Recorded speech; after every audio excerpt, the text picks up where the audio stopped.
got Sonoda behind me, don't pump me, and Mazepin. Oh, this is a bad combination of drivers to have behind you. Don't hit me, Mazepin. Have a brain for once.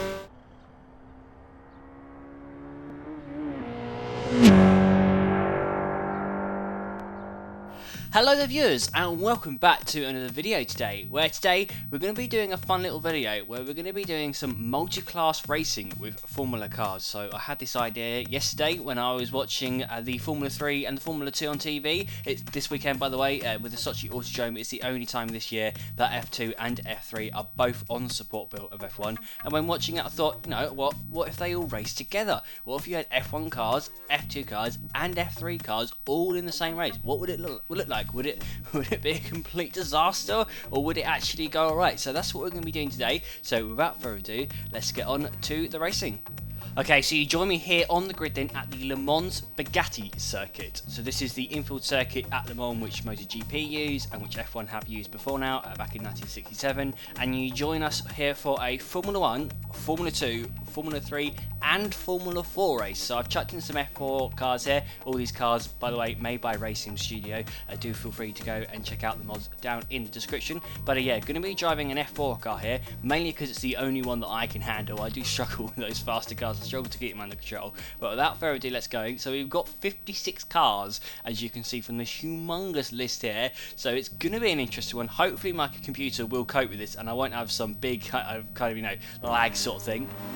But let's build up the revs, and as the signal lights go out, away we go. Oh, just going to dive to the left, as he's got a bit of a bad start. So yeah, you can see my PC just lagged a little bit there. There's 56 cars, and my PC is not a top-end PC, certainly not the graphics card anyway.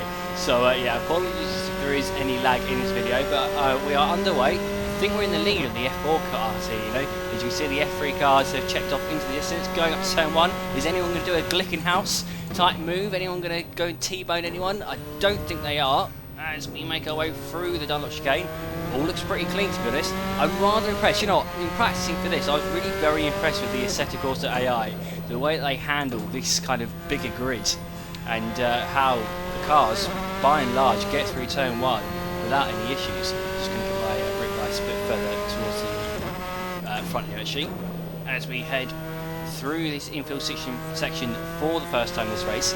So this idea, although it might sound silly, it isn't the stupidest of ideas you've ever come across. It is a stupid idea, don't get me wrong, this is a very stupid idea, but it's happened before. Back in the 1950s, driver changes and multi-class racing kind of was a thing in F1. So if you go back to the 50s, when the number one driver for a team, if they had issues with their car, if they broke down or whatever, they could pull into the pits and their team could drag in the number 2 driver, flag him down, bring him into the pits, and they could change cars, change drivers.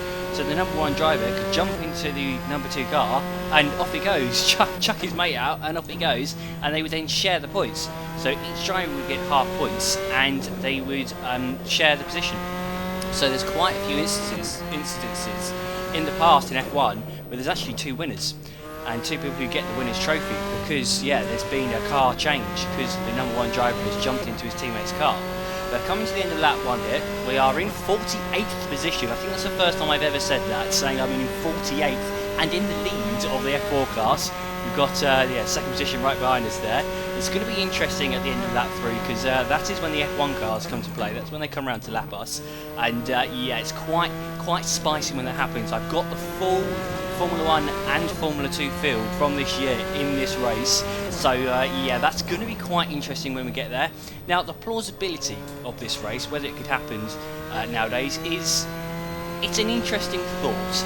You can do driver changes in modern day F1 cars, that's for sure. If you look at the F1 drivers today, they have to do extraction tests where they have to be able to get out of the car within 10 seconds. So you can definitely get out of a car quickly when doing a driver change. Getting into a car, maybe not so much. Obviously it takes a while to do seatbelts up and that kind of thing. But I do think you could do driver changes. Obviously refueling is possible too. I used to have refueling in F1, of course, all the way up until 2009. So you could do, you know, a 24-hour refueling race. The only thing you don't have is lights on the cars and that kind of thing. But if you look at tracks like Bahrain and Abu Dhabi and many other tracks like Singapore, they've got proper floodlights. So you could theoretically do, you know, a 24-hour multi-class endurance race with Formula cars. I do think it is something which would be possible, and from a reliability point of view, I think it would work as well. Obviously F1 cars nowadays, they very rarely break down, certainly when they've got new parts in them. So yeah, I think this is something which could maybe happen. Reality is, I don't think it ever will happen. I don't think there's much of an appetite kind of for endurance racing in Formula cars, but I think it is quite an interesting thought. Okay, so you can join us now halfway through lap 3, and I have got a Formula 1 car all over my backside. So there's Esteban Ocon, just gone flying past, and well, if you just look back there's a whole swarm of cars behind me on this back straight. There goes Lance Stroll in second place in this race. If we've got any more F1 cars coming up soon, it's very sketchy when they come past, especially for the infield section. I can see a Haas there, Mick Schumacher in third place. I'm in the middle of an F1 race here. I feel like I should be watching and not getting involved as well. We've got Lewis Hamilton now on the right. Now I can see McLaren trying to make his way through the pack. I'm just staring in my rearview mirror, to be honest. I'm not really looking where I'm going now. Nicholas Latifi all the way up in 5th place. He's up my inside. Oh, don't lose the lead to the F4 car. He just snuck up my inside, then going up to the final corner. Oh, we've got an F4 car defending here. Look at that in the mirror. He's weaving about, blocking all the F1 cars. Thank you, mate. Go on F4 car, you can beat him. As Red Bull now comes flying past. Now got George Russell on the right, just trying to give everyone a wide berth here. Anyone who's ever played iRacing and done a multi-class race, and they been in a slower car, you'll know what this is like, having to duck out of the way of super fast cars. Oh, we got Tsunoda behind me, don't pump me, and Mazepin. Oh, this is a bad combination of drivers to have behind you. Don't hit me, Mazepin, have a brain for once. Yeah, that's it, you go to the left. Thank you very much, Lando Norris. There we go, off you go to the left. Got another car now, it's Gasly coming past in 14. Got all the F1 cars streaming past it, trying to just give it a wide berth. Now goes the Alfa Romeo, now the Mercedes. What is that? Bottas coming past. Oh no, Vettel to the left. I've got Bottas to the right. I've got Leclerc as well. Oh, got the Ferraris at the back. Yeah, that's good. Good for them at the back of the field. Leclerc and Sainz flying past. But I think that's all the F1 cars. I think they are now gone. Yeah, that was 20th place Carlos Sainz. So we can breathe for a minute. We can kind of focus back on our own race, on our F4 race here, as we go through the chicane. Oh, don't look at that, stewards. You didn't see that. Definitely didn't cut that corner there through the chicane. Now, on the rates coming to the final section, the F2 cars, they will be nearby. F2 cars really are very quick indeed, faster than, well, I'd say about as quick as an LMP1 car F2 cars are. So they're going to be coming up very shortly as the sun begins to set here at Le Mans. Just trying to fend off the F4 cars behind me as well. As we come up to the start and finish line. I think I can see them in the mirrors. Yes, they are. Yeah, oh, there's a huge train of cars behind us. There's an endless train of cars coming out of that final corner, right? Please don't kill me, anyone from Formula 2. We've survived the F1 cars as the sun begins to set now. Can we survive the F2 cars as well? As we are actually on our final lap, because the lead is on the final lap. There he is. We've got an F2 car on the right. That came out of nowhere. We've got Shrews going past. It's David Beckman. I think he's leading the F2 race by a margin, so we should be clear for a few more seconds. Now we've got Petikov right behind the Brazilian paid driver. Go to our right, please. Thank you very much. Got no indicators obviously in this car, so you can't indicate like you would in real life. Oh, F2 car on the left, and we got Larim Zindelli as well right behind us. He's being held up by second place in our class. There we go, Zindelli on the left. Got another car coming up. Got Robert Schwartzman, the Ferrari junior driver. Oh, we've got a car on our right as well. Is that Tictum? Yes, it is. Oh no, Lawson, sorry. Another, got Richie Fisher on the right now. Anyone else? Are we free down this straight? I think we've got a bit of a wall of F4 cars protecting us, thankfully. Yes, we have, as we've got Drugovic trying to weave his way past them.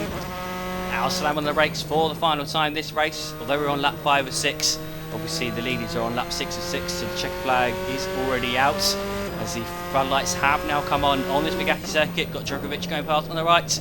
Now Ben Pascal. That's it. You go past, thank you. Whilst we try and keep the lead, we've got the Formula 4 cars right behind us. So can we win our own race? Got another car on the right. Oh, don't hit me, Tictum. Tictum on the inside. He's just gone for a dive on into the final corner. And coming up to the start-finish line, I think we are going to win this race. Win the Formula 4 race at least. Finish 48th overall. Doesn't sound very impressive, but it is the win in this class. And yeah, guys, I hope you did enjoy watching that. That was a bit of a laugh. Kind of mashing Formula 1, 2, 3 and 4 cars together. We obviously didn't see the F3 cars, obviously they would have caught up eventually, but yeah, I hope you did enjoy watching that nonetheless. Do feel free to like and subscribe, do all that good stuff, and I will see you all in the next video. So goodbye.